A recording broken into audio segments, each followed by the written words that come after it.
اگر ہمارے لوگوں نے جنہوں نے آزادی اور پاکستان ڈھونڈا، اگر انہوں نے قدر کی ہوتی جو کچھ ہمارے پاس تھا، تو نہ صرف اس کو کنسالیڈیٹ کیا جا سکتا، ریٹین کیا جا سکتا تھا، اس میں بہتری لائی جا سکتی تھی کہ یہ ایک لمبا سیشن ہونا چاہیے تاکہ تمام معاملات پر کھل کے بات ہو سکے۔ یہ جو اس قسم کے رولز بن رہے ہیں، پہلی بات یہ کہ کیا یہ واقعی بنیں گے؟ ہم چونکہ امید رکھتے ہیں کہ اسٹیٹ ہوڈ بحال ہو جائے گی، اس لیے ایسے رولز بنانے کا کیا مقصد ہے جو آج ہم بنائیں 6 مہینے کے بعد پھر وہی ایکسرسائز کرنی پڑے گی۔ کیا اس سے انصاف ہو جائے گا جمہوریت کے ساتھ؟ آنریبل چیف منسٹر صاحب کے یا اس گورنمنٹ کے دائرے اختیار سے باہر ہے۔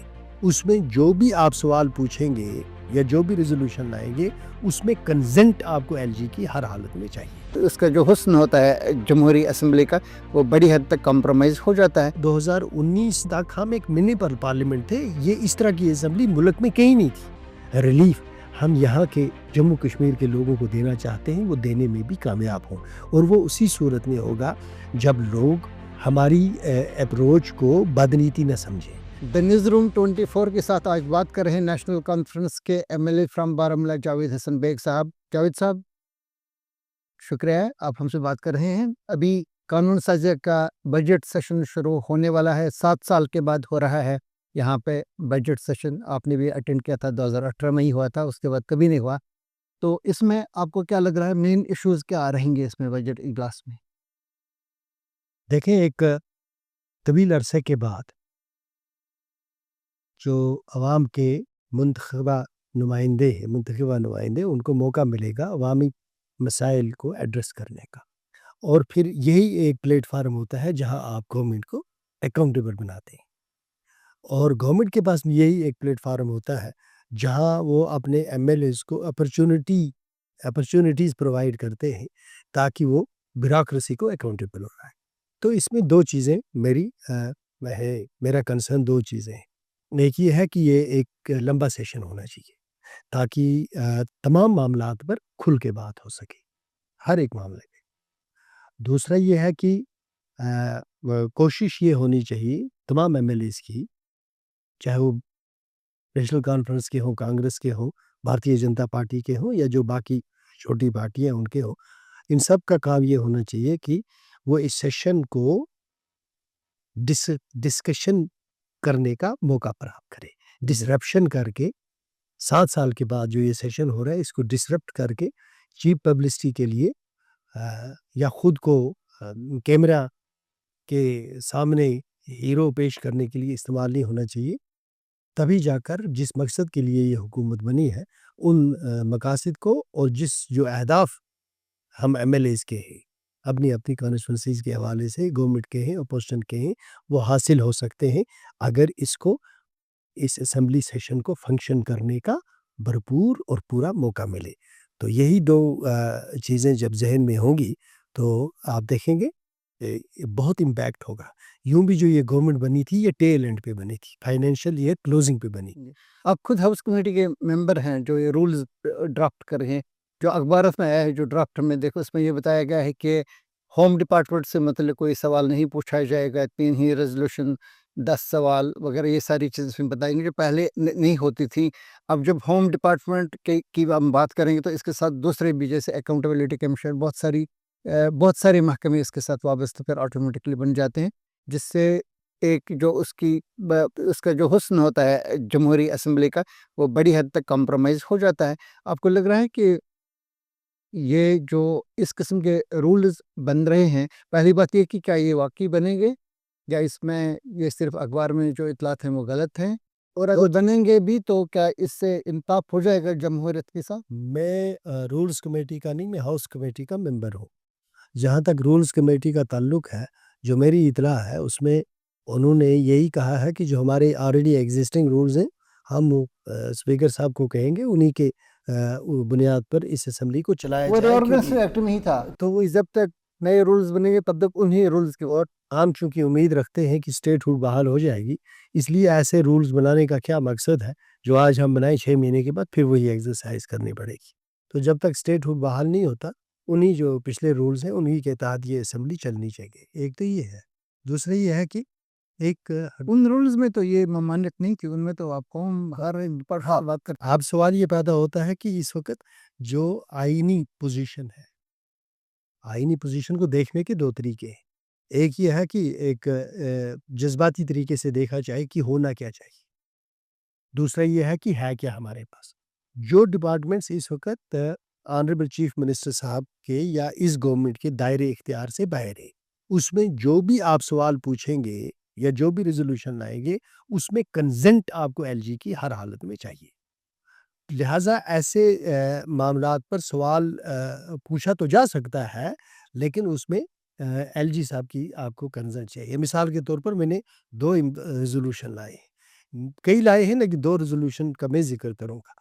ایک ریزولوشن یہ ہے کہ پنڈتوں کی واپسی جموں کشمیر میں عزت اور وقار کے ساتھ ہونی چاہیے، اور دوسرا یہ ہے کہ ہمارے پولیٹیکل پریزنرز جتنے بھی مختلف ملک کی مختلف جیلوں میں ہیں ان کو رہا کیا جائے۔ تو ان میں سے پنڈتوں کا جو ریزولوشن ہے امپورٹنٹ ہے، وہ ہماری اپنی ہے، وہ ایک انتہائی اہم ریزولوشن ہے۔ وہ سالیڈیرٹی کے طور بھی اور عملی طور بھی دونوں صورتوں میں پنڈتوں اور کے حوالے سے ہماری ذمہ داری ہے، اور اس طرح کا ریزولوشن لانا ہماری ایک بہت بڑی سیاسی اور آئینی ذمہ داری تھی، سو لایا ہے۔ دوسرا جہاں تک پولیٹیکل پریزنرز کا ہے، یہ اسی صورت میں آئے گا جب اس کو ایل جی صاحب پرمیشن دیں گے۔ اب یہ ان کی ثوابدید ہے، اس وقت جو پوزیشن ہے آئینی، پہلے یہ سیری کر یہ تھا ہوتا تھا اختیار پہلے تو ہم ایک منی پارلیمنٹ تھے نا۔ ہاں 2019 تک ہم ایک منی پارلیمنٹ تھے، یہ اس طرح کی اسمبلی ملک میں کہیں نہیں تھی۔ ہم تو ایک اتنی بڑی طاقت تھے جس کی قدر نہیں کی۔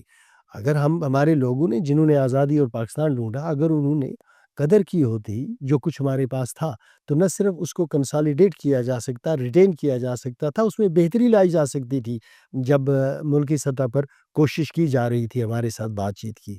تو بہرحال اب کیا کیا جائے، بدقسمتی رہی ہے کہ ہمارے لوگ ہر درم تھے اور انہوں نے اس کی قدر نہیں کی، اس لیے وہ چھن گئے۔ آپ کو ایک بات میں بتا دوں کہ یہاں جب 2014 میں پارلیمنٹ الیکشن چل رہا تھا، تو ابھی مودی صاحب پرائم منسٹر نہیں بنے تھے، تو انہوں نے کچھ پنڈت بھیجے تھے گیلانی صاحب کے پاس ڈیورنگ الیکشن کہ ہماری حکومت بننے کے امکانات ہیں، میں چاہتا ہوں کہ آپ ایک روڈ میپ بنا کے رکھیں جس پر بات چیت کے ذریعے ہم مسئلہ کشمیر کا حل ڈھونڈتے ہیں۔ اور گیلانی صاحب نے پریس کانفرنس دی تھی کہ مجھے جی اپروچ کیا ہے مودی نے اس طرح، اور میں نے کہہ دیا جی جب تک آپ اس کو ڈسپیوٹ نہیں مانیں گے تب تک ہم بات نہیں کریں گے۔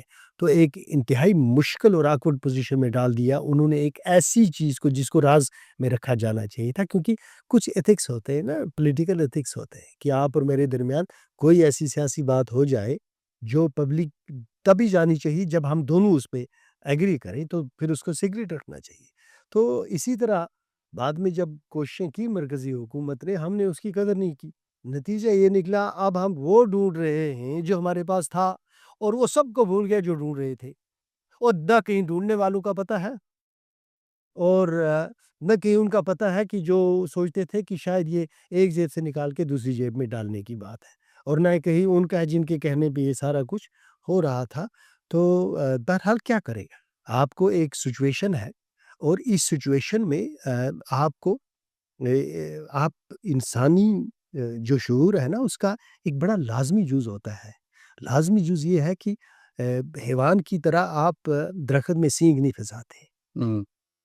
آپ کا شعور یہ بتاتا ہے کہ آپ جب ایک سچویشن میں ہوتے ہیں تو اس سچویشن کی حوالے سے ایک بہت ہی قابل حصول اسٹریٹجی کے ساتھ، حکمت عملی کے ساتھ آپ کو آگے بڑھنا ہوتا ہے۔ جموں کشمیر کے لوگوں کو، بالخصوص کشمیر کے لوگوں کو، یہ اپنی جگہ احساس ہونا چاہیے کہ ہم ایک باشعور قوم ہیں، ایک خاص مرحلے سے یہ قوم گزر رہی ہے، اس میں انہوں نے جن لوگوں کو مینڈیٹ دیا ہے ان پہ بھروسہ کریں۔ ہم ان کی عزت اور وقار کو ذہن میں رکھتے ہوئے اس طرح سے یہ منزل اور یہ سفر طے کرنا چاہتے ہیں جس میں نہ صرف یہ ہے کہ مرکز اور ہمارے درمیان حالات بہتر ہوں، اعتبار کا رشتہ قائم ہو، بلکہ جو سیاسی اور اقتصادی ریلیف ہم یہاں کے جموں کشمیر کے لوگوں کو دینا چاہتے ہیں وہ دینے میں بھی کامیاب ہوں، اور وہ اسی صورت میں ہوگا جب لوگ ہماری اپروچ کو بدنیتی نہ سمجھیں اور کسی بھی جلد بازی کا شکار نہ ہو، تو انشاءاللہ ہم جو اہداف ہم نے مقرر کیے ہیں اس میں ہم آگے چل کے اپنی منزل تک ضرور. اپوزیشن کی طرف سے کافی تنقید ہوئی ہے بزنس رولز جو اسمبلی کے ہیں اور بزنس رولز جو سرکار کے ہوں گے، جس میں ایل جی کے کیا اختیار ہوں گے، چیف منسٹر کے کیا اختیار رہیں گے. ابھی تک جو باتیں باہر رہی ہیں اس کو لے کر کے اپوزیشن کی سبھی پارٹیز نے یہی بتا دیا ہے کہ یہ بالکل ڈسکریڈٹ کر رہے ہیں، یہ بے اثر بنا رہے ہیں، ریاستی سرکار کا کوئی فائدہ ہی نہیں. اس قسم کی باتیں آ رہی ہے. نیشنل کانفرنس کس طرح سے اس کو نمٹ رہی ہے اور کس طرح سے اپنی کریڈیبلٹی سرکار کی بحال رکھے گی؟ جہاں تک کسی جمہوری معاشرے اور جمہوری نظام کا تعلق ہے، اس میں ایک آدمی کی رائے کا بھی بڑا احترام ہونا چاہیے، ایک فرد کی رائے کا بھی احترام ہونا چاہیے. اگر جموں کشمیر کا کوئی ایک فرد بھی سوال اٹھاتا ہے تو اس کا جواب دینا حکومت کی ذمہ داری ہے. میں اپوزیشن کے حوالے سے بہت عزت اور احترام کا یہ رشتہ ان کے ساتھ قائم رکھنا بھی چاہتا ہوں اور ان کو اس نظر سے دیکھتا بھی ہوں. لیکن جو ہمارے ہاں اس وقت اپوزیشن ہے، سب سے بڑی اپوزیشن بی جے پی ہے، جن کی مرکز میں حکومت بھی ہے، تو وہ ایک سیریس اپوزیشن ہے.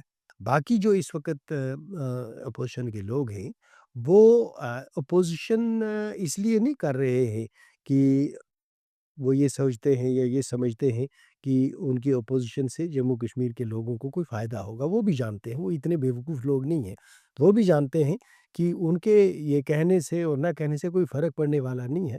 لیکن جو ان کا ایڈریس جموں کشمیر کی سیاست میں گم ہو گیا ہے، یہ ایکسرسائز کر کے وہ نیشنل کانفرنس کو کامیاب نہیں، نیشنل کانفرنس کو ناکام کر کے جموں کشمیر کی سیاست میں خود کو ریلیونٹ بنانے کی کوشش کرتے ہیں.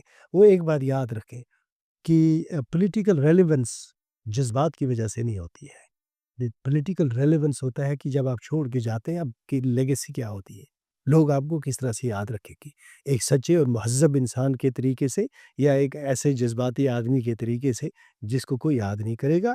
آپ ہندوستان کی سیاست پر اور تاریخ پہ نظر دوڑائیں، ہم نے وحید الدین خان صاحب کی قدر نہیں کی. جو کچھ انہوں نے کہا تھا اس کو نظر انداز کیا. ایک بہت بڑے دانشور اور ایک بہت بڑے دیندار اور عالم دین کی باتوں کو ہم نے ترک کیا. نتیجہ کیا نکلا؟ آج دیکھیں کیا ہے اس وقت ملک کی حالات کیا ہیں، کس طرح کا ماحول بن گیا ہے، اور اب اس ماحول میں سسٹین کرنا کتنا مشکل ہو گیا ہے.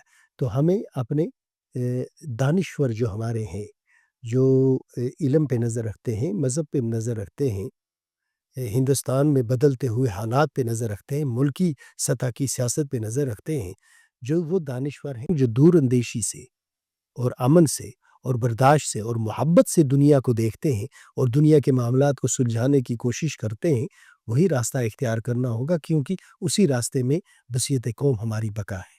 شکریہ بیگ صاحب.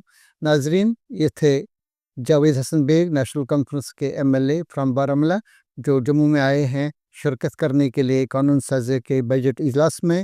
ہم ان کی تقریروں کو بھی کا مشاہدہ بھی کریں گے، ان کے ساتھ مستقبل میں بھی بات کریں گے. شکریہ.